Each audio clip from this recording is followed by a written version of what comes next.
Добрый день! Сегодня мы выкладываем очередное наше видео с монтажа. Это видео будет полезно для тех, кто собрался самостоятельно монтировать печь. В этом видео мы расскажем и покажем от момента забора печи на складе до ввода печи в эксплуатацию. Также в этом видео мы затронем такой очень важный вопрос, как правильно делать стену прислонения, она же противопожарная стена, она же стена примыкания.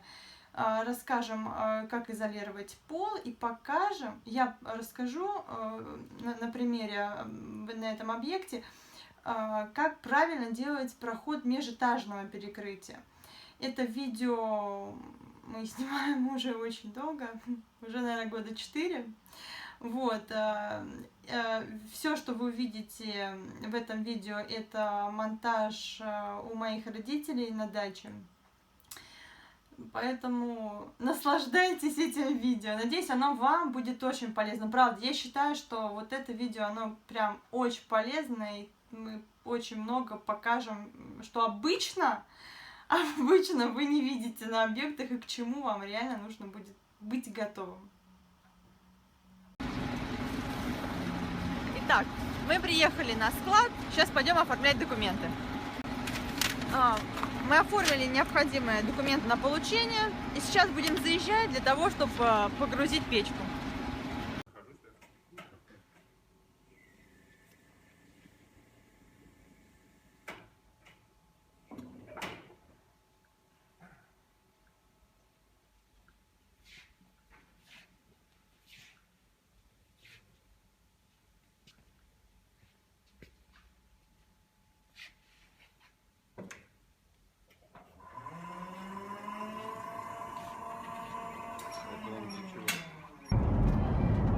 Итак, дорогие мои, мы благополучно загрузились на складе печкой. Едем мы на легковой машине и везем ее на дачу для того, чтобы ее смонтировать.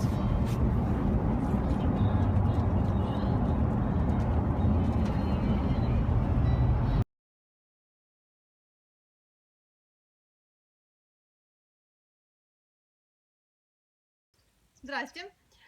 Не получилось предыдущее видео, переснимаем. Смысл следующий. Я говорю о том, что если вы забираете своей машиной печки, то вы должны понимать, что все в основном поставщики грузят по вилочным погрузчикам, поэтому необходимо, чтобы дверка багажника открывалась в бок. То есть, например, так, как вот у нас. То есть вот так, если она откроется, то вилочный погрузчик спокойно может подъехать и поставить вам печку. Дальше вы должны еще обратить внимание, что у некоторых есть, когда открывается дверка багажника, такой как бы приступочек, и дальше уже чуть ниже получается пол. И в этом случае, если вилочный погрузчик будет вам грузить, то у него, как бы он не сможет опустить печку, потому что вила опустится на этот приступок. В нашем варианте, то есть вот он заехал вилами, спокойно печку опустил и вилами выехал. Если у вас крышка багажника открывается наверх, то получится, что та направляющая, по которой ездят вилы, она может упереться в крышку багажника, и, соответственно, он тоже не сможет вам погрузить.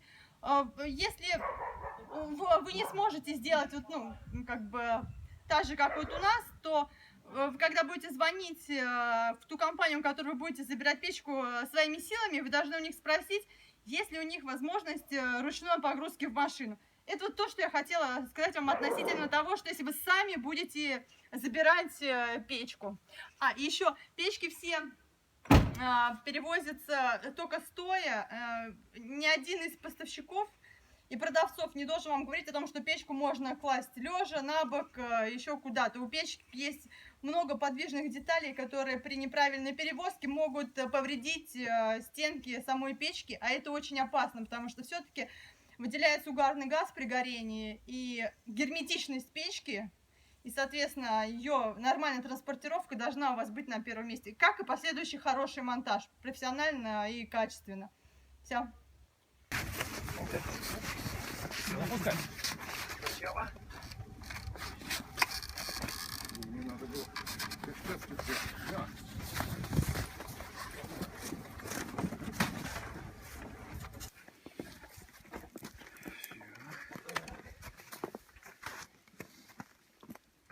Стараемся.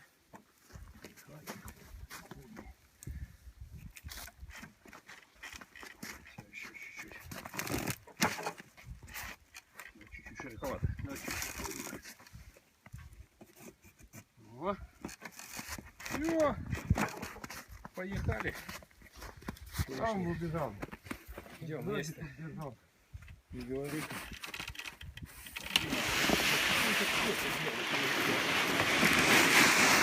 Как милая.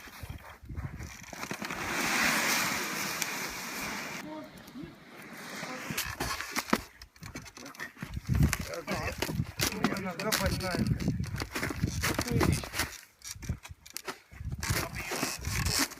Опа.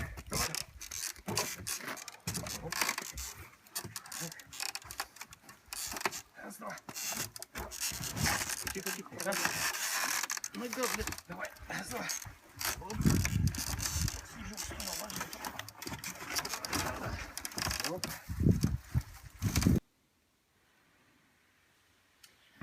Мы занесли все в дом.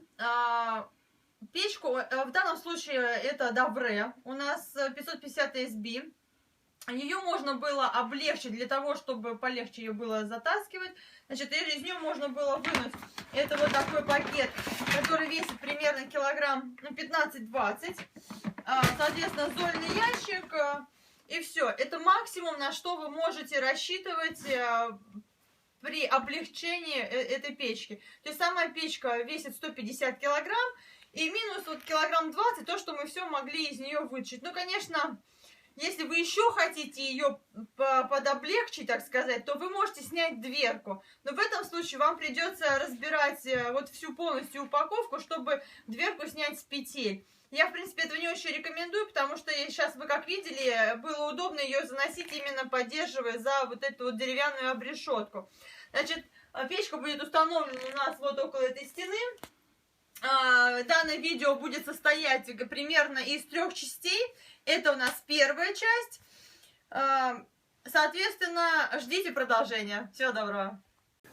Добрый день. У нас видео продолжается. Прошло 1,5 года, и мы приступили к монтажу печи. Значит, у нас Довре 550 SB. Примечательно, что хочу вам показать. У нее верхняя крышка. У нас на объекте будет смонтирован верхний выход дымохода, поэтому к печке идет, у печки верхняя крышка, она цельная. То есть у нее нету, как обычно, заглушки, которую вы снимаете и вставляете в фланец. У нее нужно как бы выбивать верхний круг. Значит, в комплекте к печке идет набор.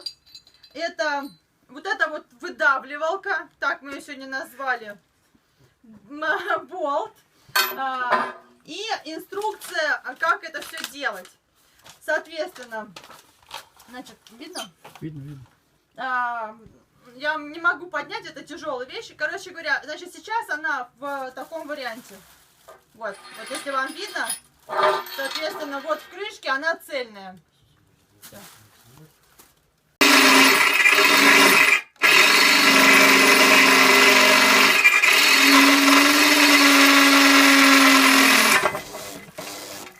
Мы установили выдавливатель с внутренней стороны. И сейчас начнем процесс. Угу, давай, поехали.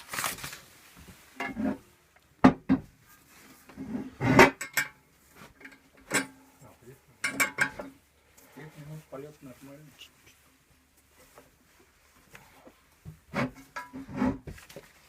Какой блин?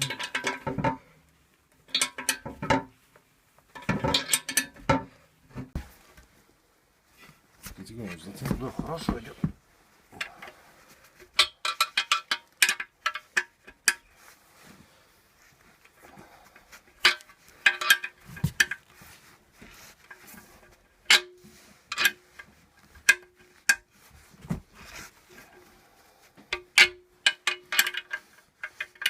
Сдавливает, да? Угу. Сейчас скоро. Я не смогу наложить звук.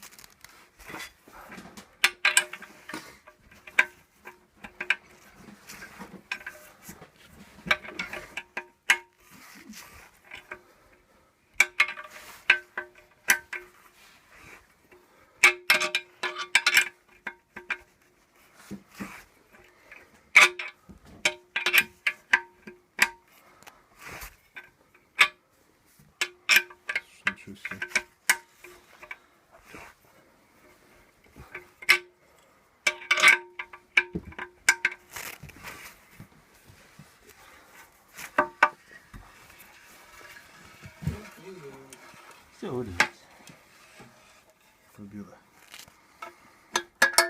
А с остальным молотком не буду бить.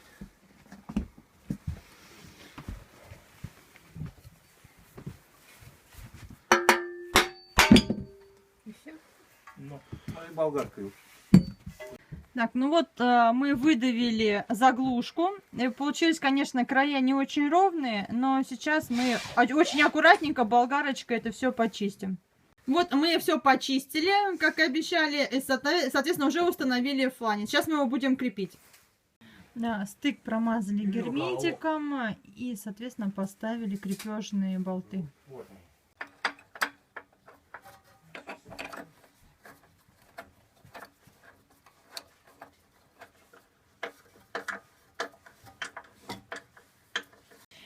Печка пришла, у нее цельные детали, верхняя крышка, нету отверстия. И задняя то же самое. Сейчас видно. Задняя тоже отверстие, заглушено. Там стоит не заглушка, а именно это цельная плита, цельное литье. А вот в боках она к нам пришла с отверстиями, которые обязательно, в которые нужно поставить заглушки. Что мы делаем? Мы каждую заглушку промазываем герметиком. Вот. Сейчас. Промазали герметиком. Соответственно, ставим ее на место. Одну боковую мы уже поставили. Снимаем против солнца. Да, понимаю, что плохо видно, но вот пока, к сожалению, вот так. Вот, мы установили заглушки с одной стороны и с другой стороны. Это я говорю про боковые именно. Про вот этот бок и тот бок. Задний и верх всегда идет цельнолитая пластина. И зад или верх нужно выдавливать. Угу.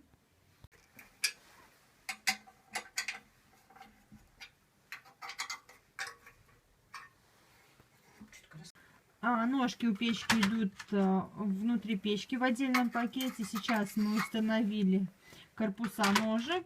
Ножки состоят у печки из двух частей. Одна основная, другая регулировочная. Сейчас мы будем монтировать дополнительно регулировочные ноги. Поехали.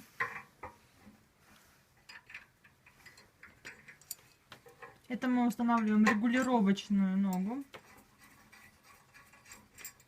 Очень, кстати, удобно, как оказывается. Если пол, вдруг у вас неровный, то можно будет отрегулировать при помощи этих ножек. Очень удобная функция. Внутренность нашей печки выполнена из шамотного кирпича. Вот это пластины, достаточно толстые пластины из шамота. И пластина на вторичный дожик. Была приятно удивлена. Все очень-очень качественно сделано. Вот сейчас надеюсь, что мы увидим, как будет работать этот вторичный дожик. У нас на объекте планируется на пол плитка, поэтому это у нас поверхность ацид. Да, в реальности очень хорошо делать цельную плиту, но у нас на этом объекте, это объект свой, поэтому мы решили проэкспериментировать, какая это все себя будет вести, поэтому специально мы кладем пластинами. Сейчас будем наклеивать плитку. Повторюсь, это объект наш личный, поэтому мы здесь проводим некоторые свои эксперименты. Соответственно, сзади меня вы видите стену, она выполнена из суперизола, из обрезков, да, поэтому она может быть кривая, косая, там, неважно, вы не судите строго. Это мы делаем совершенно специально и осознанно. Но вы себе так не делаете, вы должны делать из цельного листа. Ну или монтажники должны делать из цельного листа. Принципиально я хочу вам рассказать о стене следующее. Значит, во всех деревянных домах, в горючих домах нужно делать обязательно стену прислонения. Она может быть выполнена из разных материалов. Здесь у нас конкретно она выполнена из суперизола. Крепить суперизол нужно не просто на профиля какие-то, а у него есть техника специальная. Смысл следующий. Обязательно суперизол нужно крепить на направляющие. Что это значит? Вы из суперизола, из самого же, клеите, не клеите, привинчиваете каркас, вырезаете из суперизола направляющие. Эти направляющие саморезами крепите на стену. И другими саморезами к этим направляющим крепите уже непосредственно лист. Так, чтобы у вас не было, чтобы суперизол конечный, который у вас будет на стене, чтобы не было того, чтобы винт, ну или саморез, проходит с внешней точки и входит в деревянную стену. Это категорически делать нельзя. То есть стена должна иметь как бы два контура. Первый контур — это крепеж на стену из суперизола, и второй контур уже непосредственно самый изоляционный, ну, окончательный вариант изоляционной стены. Так, вот эти направляющие, почему еще, как вот многие делают? Многие считают, что прикрепил два листа суперизола к стене, и все это будет изоляция. На самом деле не совсем так. Да, суперизол — это классный материал, мы сами его тестировали, и он действительно практически не проводит тепло. Но нужно все равно соблюдать все правила пожарной техники безопасности. А это значит, что обязательно под стеной должна быть воздушная прослойка. То есть получается, когда вы делаете направляющие, вы автоматически даете возможность воздуху циркулировать за задней стеной. Да, это может быть там сантиметр, 2 или 3, и этого будет вполне достаточно. Также мы принципиально еще говорим о том, что стена не должна доходить до потолка. Подними, пожалуйста, камеру на потолок. Не должна доходить до потолка какое-то количество сантиметров, от 5 до 15. В некоторых домах и на усадку дают даже до 20 сантиметров. Это первое. Второе, стену прислонения. Внешний контур стены мы также не опускаем на пол. Мы даем тоже небольшую щель для того, чтобы как раз сзади стены тоже вот этот воздух циркулировал и выходил под потолком. То есть вы в этом случае максимально обеспечиваете безопасность от воздействия температур от печки на стену. Это будет максимальная безопасность. Есть разные методики, также и стену прислонения делают из материала, который, по-моему, называется НИЧХ, но мы в этом видео рассказываем только о суперизоле. Надеюсь, что сниму следующее видео с другими материалами. Сегодня у нас суперизол, значит, на полу у нас ацеид. Еще раз повторюсь, нецельный лист — это специально наша задумка. Вы у себя, пожалуйста, на объектах делайте цельный лист, потому что за счет что мы хотим испытать на себе эти возможности редкие. То есть, если дом будет ходить, будет какая-то усадка или еще что-то, если вы сделаете так же, как мы, то вы можете получить трещины на материале, который будет лежать на полу. Еще раз говорю, вы так не делаете, мы это сделали осознанно, потому что нам нужно тоже экспериментировать. И, к сожалению, мы можем экспериментировать только на своих собственных домах. Поэтому все. Выключай. Сейчас я грунтую стены. Говорить о том, что я не участвую в монтажах, нельзя. Я участвую в монтажах и помогаю ребятам тоже монтировать. Это, правда, стоит очень дорого, но я иногда на такие жертвы иду. Мы сделали отверстие в потолке 40 на 40.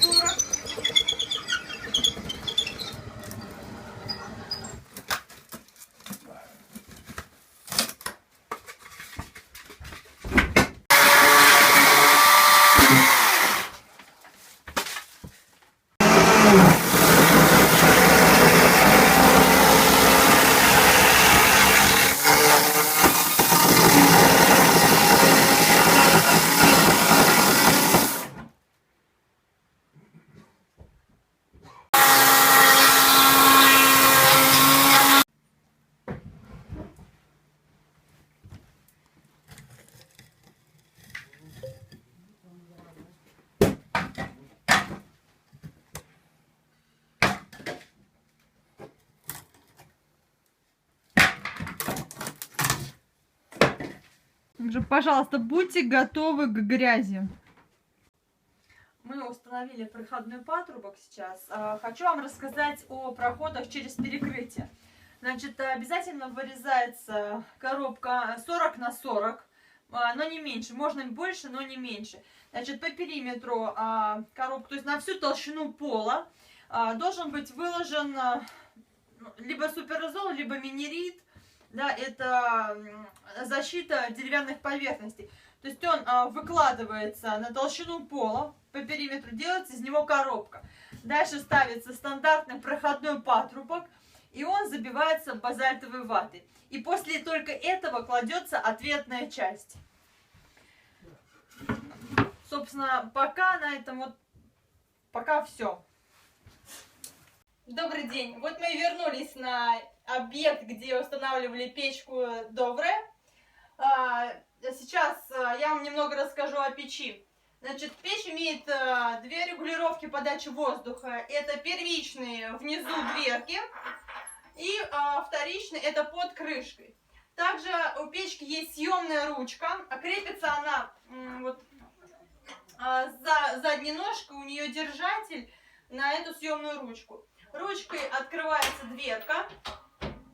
Вот таким образом. Также, как мы сейчас изучили, можно, в принципе, вот эти задвижечки тоже регулировать ручкой другой стороной. То есть верхнюю задвижечку вот так, потому что когда печка горячая, ну, пальцами это сделать невозможно, нужно перчатку. Боюсь, что в перчатке будет, ну, как бы большой слой ткани, и захватить будет сложно вот этот выступающий усик.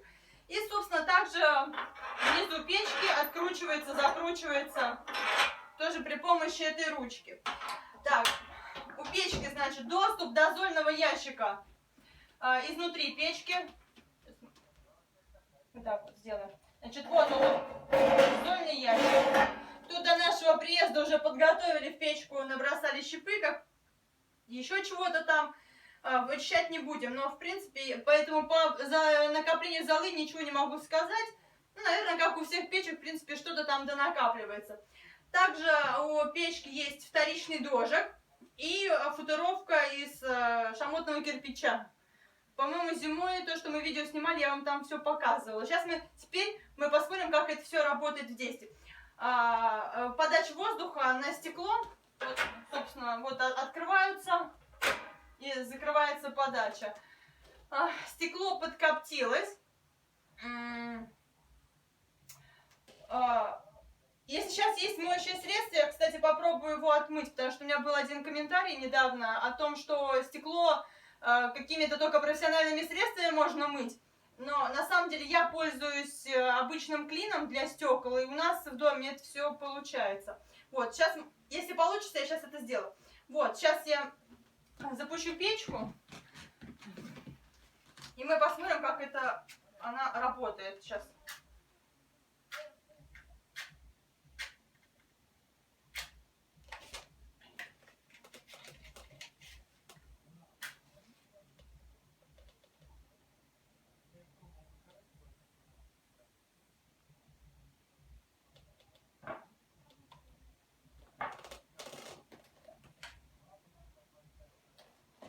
Когда, значит, мы подожгли все, мы должны открыть все задвижки на подачу кислорода. Абсолютно все.